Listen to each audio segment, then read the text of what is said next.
اپنے قلب کو، روح کو ہمیشہ ٹھنڈا رکھیں، دل ٹھنڈا رکھیں اور ہلکا پھلکا مسکرائیں اور لوگوں کے لیے دعائیں کریں اور لوگوں سے پیار کریں۔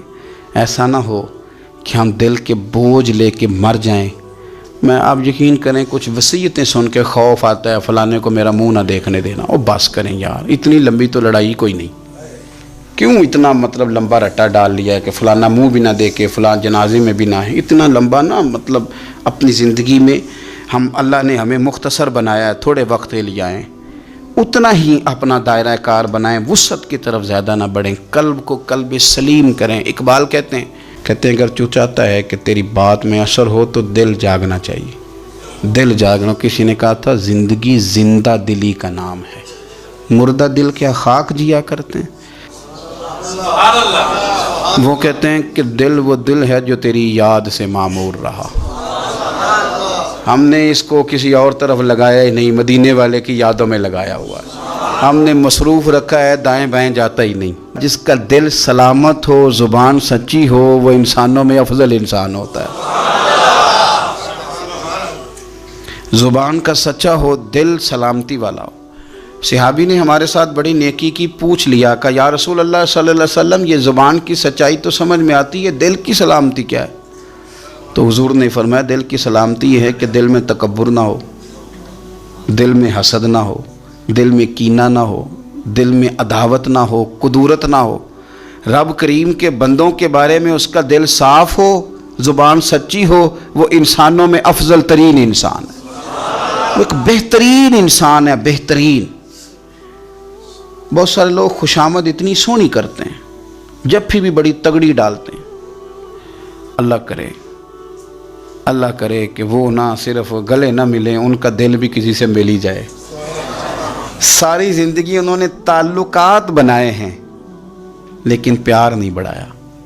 تعلقات ان کے ہیں، وہ بتاتے ہیں میرے بڑے تعلقات ہیں، فلانا سے بھی میرا تعلق ہے، فلانا بھی مجھے جانتا ہے، فلانا بھی۔ تعلقات ہونا اور چیز ہے، لیکن روح اور دل کا رشتہ ہونا اور چیز ہے۔ کیونکہ ہم ذاتی طور پہ کسی کو اچھا جانتے ہی نہیں، کسی پہ آج تک دل کھڑا ہی نہیں ہوا، ہمیں کوئی نہ کوئی کمزوری نظر آ جاتی ہے۔ اور کچھ لوگ معاشرے میں پرموٹ کرتے ہیں ان چیزوں کو، بغض کو، عداوت کو۔ ایک بہت بڑے بزرگ ہیں، عالم بھی ہیں، متقی ہیں، نیک ہیں، اللہ والے ہیں۔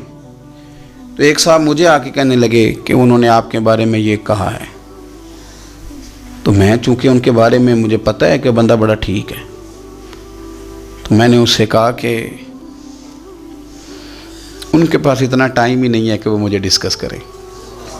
تو چائے پی، کھانا کھا، لیکن تو غلط ڈائریکشن پہ چڑھ گیا ہے۔ وہ بندہ اس کو مطلب اس کا قد کاٹھ ہی وہ بڑا آدمی ہے، وہ مجھے کیسے ڈسکس کرے گا؟ سوال ہی نہیں پیدا ہوتا۔ وہ سب چلے گئے۔ 2-4 دن کے بعد مجھے فون کر کے کہنے لگے کہ میں نے بھی بڑا وقت گزار دیا ہے، پر جو جواب آپ نے دیا ہے نا، پچھلی معافی دے دے، آج کے بعد ایسا کام کوئی نہیں کروں گا۔ ہم نہ چسکا لے کے سنتے ہیں ایسی باتیں جو ہمارے دلوں میں دوسروں کی عداوت پیدا کرتی ہیں۔ آپ کو پتہ ہی نہیں آپ کے ساتھ لوگ ہاتھ کیا کر جاتے ہیں۔ اوئے ہوئے ہوئے، یعنی آپ اس کی بھی بات سنتے ہیں جو آپ کی ماں کے خلاف آپ کے بارے میں بات کر رہا ہے۔ او خدا کے بندو، اس کی بھی سن لیتے ہو جو آپ کے والد کے بارے میں جس نے بات، وہ سن لی آپ نے، یہاں بٹھا لی۔ یعنی قبلہ، کعبہ، شیخ، استاد اور مرشد کے بارے میں جس نے کچا جملہ، آپ نے وہ بھی سن لیا۔ تو پھر تو آپ نے موقع دیا نا میل کو اندر تک، روح تک اترنے کا۔ آپ کو پتہ ہے میرے رسول کریم کا وہ قلب اطہر ہے جس کے بارے میں رب فرماتا ہے کہ نزل علی قلبک، محبوب یہ جو میں نے قرآن پاک نازل کیا، میں نے آپ کے دل پہ نازل کیا ہے۔ اور اللہ فرماتا ہے محبوب آپ کو اللہ نے اپنے فضل سے، فَبِمَا رَحْمَةٍ مِّنَ اللَّهِ لِنْتَ لَهُمْ، اللہ نے فضل کر کے آپ کا دل نرم کر دیا غلاموں کے آگے۔ اور یہ میرے رسول پاک کا قلب اطہر ہے۔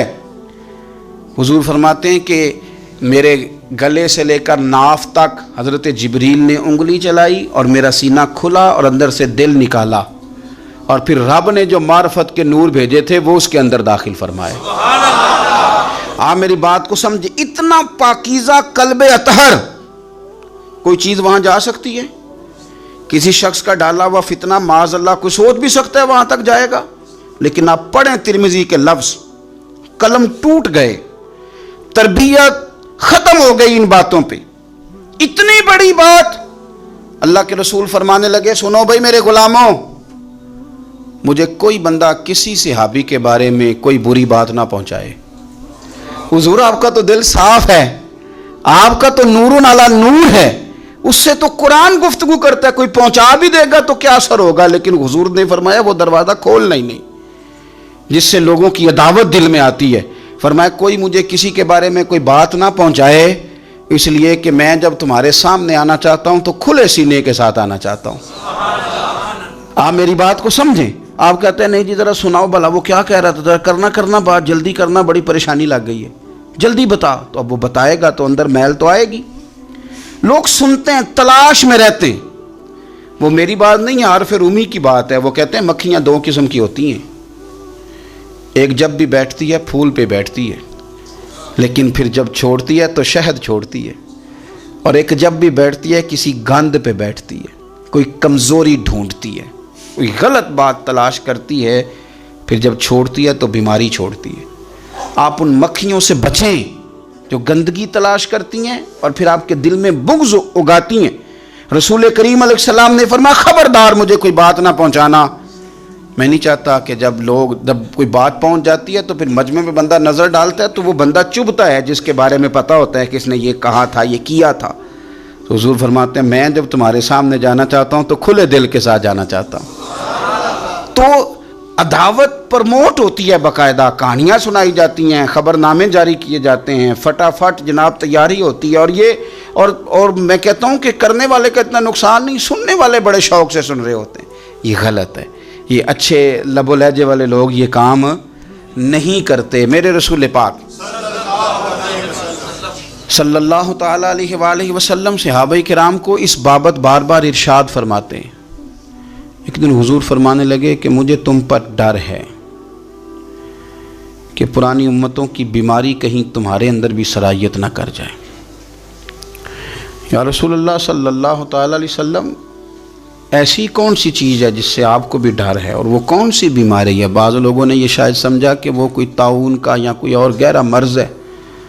تو حضور فرمانے لگے نہیں، پرانی امتوں میں نا بیماری تھی تکبر کی، حسد کی، بغض کی، عداوت کی، دل ایک دوسرے کے بارے میں سخت ہو گئے تھے۔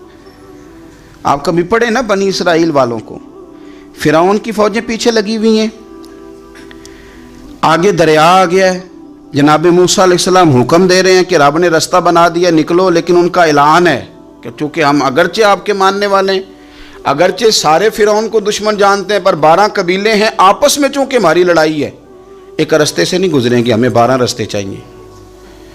شدید پیاس لگی ہے اور ان سے کہا گیا کہ ڈنڈا ماریں گے جناب موسیٰ علیہ السلام پتھر پہ، اللہ وہاں سے چشمے نکالے گا، پی لو۔ انہوں نے کہا ایک نہیں پئیں گے، 12 قبیلے چونکہ ہمارا اختلاف ہے، ایک سے پانی نہیں پی سکتے، ہمیں 12 الگ الگ چاہیے۔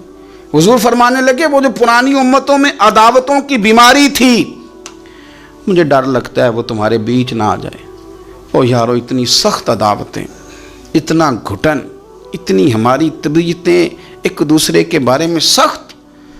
آپ کبھی لوگوں کا لب و لہجہ محسوس کریں، جب وہ کسی کے خلاف گفتگو کر رہے ہوتے ہیں تو ایسے محسوس ہوتا ہے کہ وہ تو شخص شاید مار دینا چاہیے، اتنا برا ہے۔ تھوڑی سی اختلاف رائے کو اتنی شدت کی عداوت بنا لینا، اتنا برا۔ کئی اللہ والے چھپ گئے، بہت سارے رب کریم کے بندے تھے جو دنیا چھوڑ کے کونوں میں لگ گئے، انہوں نے کہا وہ نہیں گزارا ہوتا ہو بھائی، اتنا خوفناک۔ میں کسی کمزور آدمی کی بات نہیں کرنے لگا، ایک دلیر آدمی، حسبن نسبن اخلاقن مروتن، ہر تعلق سے شانوں والے، حضرت امام جعفر صادق رضی اللہ تعالیٰ عنہ، اتنے بڑے آدمی کہ امام اعظم ابو حنیفہ جیسے لوگ کہتے ہیں کہ اگر 2 سال امام جعفر صادق کے پاس نہ رہتا تو ابو حنیفہ ہلاک ہو جاتا۔ امام جعفر صادق تربیت جب کی تو کن کی امام اعظم کی، حضرت داؤد طائی کی، جناب سفیان ثوری کی، پر شاہ فرید الدین عطار فرماتے ہیں آخری عمر میں حضرت جعفر صادق، امام جعفر صادق نا حجرے میں بند ہو گئے تھے، باہر نہیں آتے تھے،